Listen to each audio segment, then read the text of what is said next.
What's up, everyone? I hope you're doing well. Today I'm going to rank all the movies I saw in August. I saw 10 new releases. Not a big month, but we still got 10 to rank, so let's get right to it. Alright, before we get started, make sure to like this video. It helps out a lot. Subscribe to the channel. It's free to do so, but first up we got Gran Turismo. This one I saw all the way back in July. I saw a while ago because the Regal mystery movie that it was in, but I decided to keep it in this August ranking because it officially came out in August, so we're just going to keep it here. And this is one where I hated the trailers. I thought the trailers were pretty abysmal.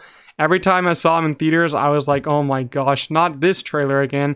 I thought it just came across as a really cheesy, really bad movie. But when I got done watching it at the mystery movie, I was blown away by how good this one was. Because Neil Blomkamp, I mean, he's a pretty good director, but I haven't liked any of his movies since District 9. I don't think Gran Turismo is as good as District 9, but I think it has a lot of heart. It's a very great true story, but some of the events aren't really in the way they actually happen in real life, because they have to change them to make the movie more entertaining, which I do understand. I thought all the performances here were awesome, especially David Harbour. I think he did amazing. I love David Harbour in anything. I feel like he just adds a lot of charisma to any role that he plays. The racing scenes are directed pretty well. Yeah, but I will say my only downfall of this movie would be some of the pacing. I feel like the first 20 minutes are a little too slow and don't care what's going on. But I really start to care for it when we get into the actual racing. Like when that starts, I'm all in for it. And then when you have that big crash in the middle, it's really heartbreaking what happens based off true events, like I said. But I really did like the ending. All the racing scenes, as I said, great. So Gran Turismo is going to go in the great tier. Next up is Heart of Stone, Gal Gadot's Netflix original movie that came out this month, and this is one that I just did not like at all. It tried to be too much like Extraction, John Wick, Mission Impossible, but it didn't have a good plot, didn't have good writing, and the performances were pretty abysmal. Gal Gadot's performance in this just wasn't great. She just didn't bring it. I feel like her performances nowadays are just not great. And she has cameoed in like 2 of the DC movies that came out this year. It's so ridiculous, the movies that she's in now. But Heart of Stone, as I said, the action was really lackluster. I felt like the direction wasn't great in any of the scenes. And I thought the CGI was really whack, especially when they're running from fire. I thought it just didn't look good at all. And where this movie had strong points, I didn't think that those like strong points of the movie lasted very long. I feel like this movie just took forever to get to the point. Very boring, and as I said, it's a very dumb movie. So I'm going to put it in the bad tier because I'm not going to put it all the way in terrible. That belongs to another certain movie that we're going to get to. But next up is the Meg 2. This is the sequel to the first Meg. Jason Statham stars in this with giant sharks. But let me say that the first half of this movie doesn't even involve giant sharks at all. I was like, what the heck am I watching? Where are the giant sharks? Because the first one was actually pretty clever, pretty charming, because you actually had a shark kind of like disrupt them the whole movie. But this one, you don't even get the giant sharks until the second half. That's where it actually began to be kind of fun. The last 40 minutes were actually a pretty fun time with giant sharks, giant squid fighting a giant shark, and some weird like dinosaur creatures fighting the humans on the island. But the first half is just them walking around on the bottom of the ocean. Kind of reminded me of so many other movies, and I thought that it was just very boring. The script, of course, isn't great because it's a Meg movie.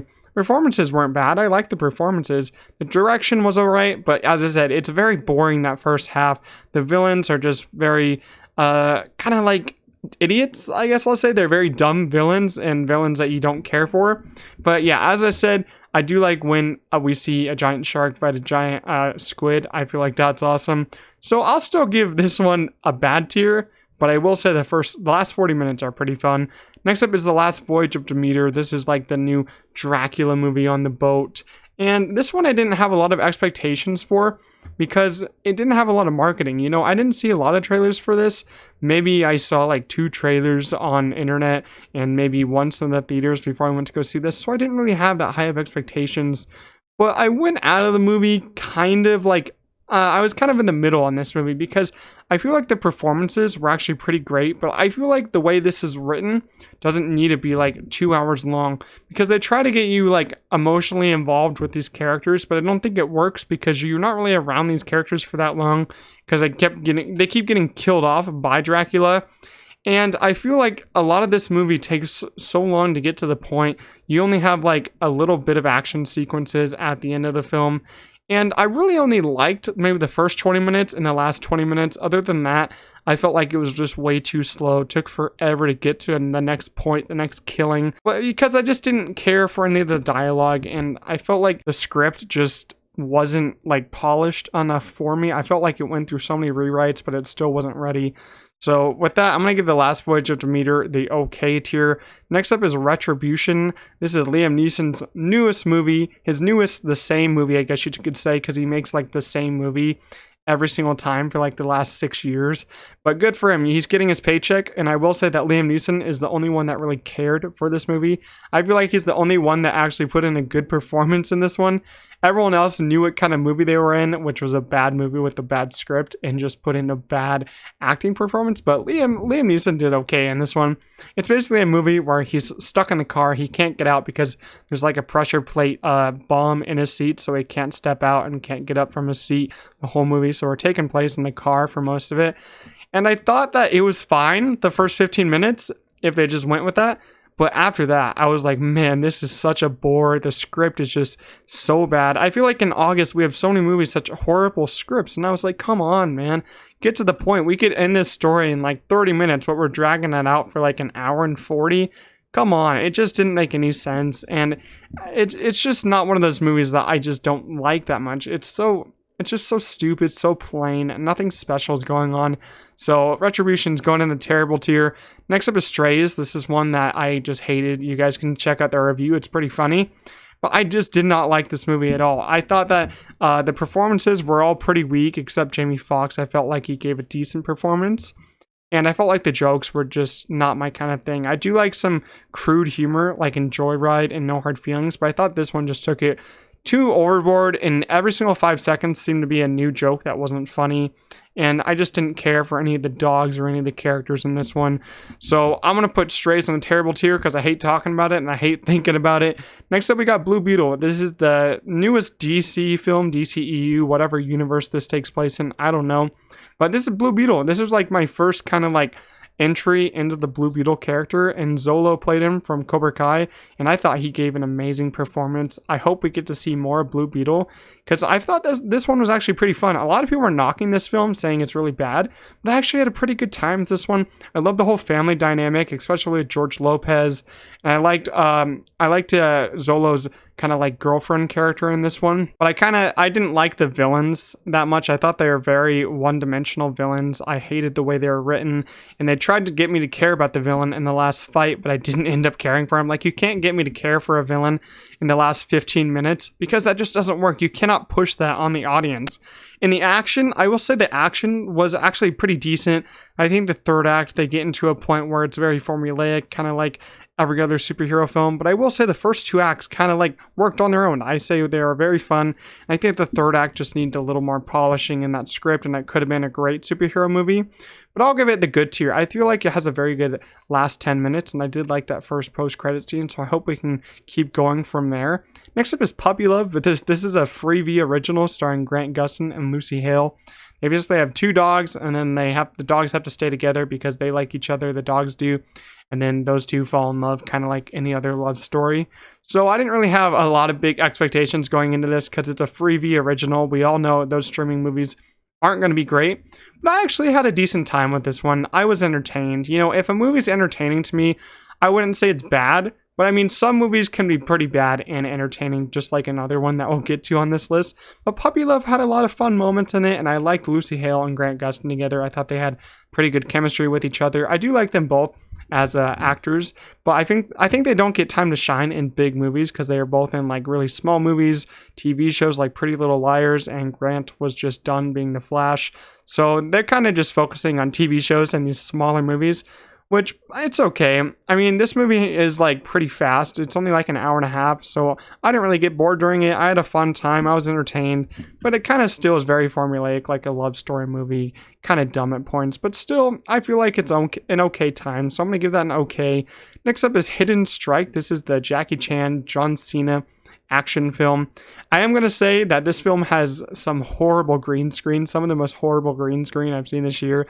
Like, it's ridiculous how bad it is. It is pretty fun. It's pretty bad, but it's pretty fun at the same time. This is like a bad, good film. You know, it's like in that really interesting tier where it's so bad that it's good, but it's also so bad that it's just not good. I will say the script actually isn't bad. You know, it's not a bad script this year, but I feel like this one was also too long. I feel like the pace was really off. The action was pretty good because it had John Cena and Jackie Chan. Jackie Chan is an amazing action star. John Cena, I do love John Cena. He adds a lot of humor to this role, so I did like him here. So Hidden Strike, I'm gonna put that one in the bad tier, but it will probably be at the top best end of the bad tier. And our last up is Teenage Mutant Ninja Turtles and Mutant Mayhem. This one, I said, is a lot of fun. It's not as great as I would say some other people lead it to be. I don't think it's like amazing, because I feel like it got a little too childish for me during some parts. I feel like some of the jokes didn't work for me at some other parts, but I will say I did love this kind of animation, except the humans. I feel like all the humans look so rough and so ugly, but I did like how the turtles looked. I love how how the animation style worked when they were fighting and all that. Soundtrack and score was amazing. Some of the best I've heard this year. I loved how we got actual teenagers to voice the roles. Seth Rogen's in this. Ice Cube was awesome. I love the whole voice cast. I think it really worked. It's a very fast-paced movie. I've seen it 2 times. And I just love how a movie like this can be very fast, but it can also be paced very well. But as I said, I think the third act loses a bit of steam for me, and it gets a little too childish, too formulaic, but those first 2 acts are very strong. So I will put Teenage Mutant Ninja Turtles in the good tier, and I will say that that post-credit scene could lead to a much darker sequel, which I would be very on board with. So I'm going to put Teenage Mutant Ninja Turtles in the good tier. All right, now for our final ranking. As I said in the start of the video, August has not been an amazing month. We didn't have any amazing movies this year for me personally. Maybe you did, but I just don't feel like any movies this year in August hit that hard for me. I mean, August is a pretty weak month for movies usually, but sometimes we do have one movie that really stands out like the others, but I don't think one movie really did stand out. But in the terrible tier, we're going to keep it like that. I think Strays is the bottom. Strays is a top 10 worst movie of the year for me. Absolutely hated it. Retribution, it had some good scenes, but most of all, it was just very boring. The bad tier, we're going to go ahead and move Hidden Strike up to the first position, and we're going to keep Heart of Stone at the bottom because I feel like it has some pretty bad performances. And the Meg is going to stay in the middle because it was fun those last 40 minutes. The okay tier, I'm going to keep the okay tier like that. I feel like Last Voyage of Demeter, I think it works better than Puppy Love, but I will say Puppy Love was actually pretty decent. I'd give it a watch if you are you. It's on Freevee, which is free, so go watch it. On the good tier, I'm going to put Teenage Mutant Ninja Turtles above Blue Beetle because I think it's a better film, but it's not going into the great tier for me because it does get too childish at a couple of points, but it's a very fun movie. I will put it on many times when I own it.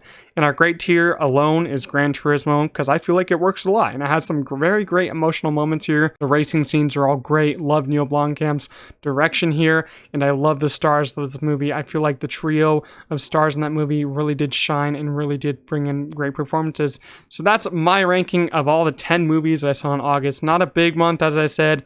Hopefully I see more movies in September. Hopefully a lot of them are better, but we'll see. I don't think we're going to have a great month until maybe November.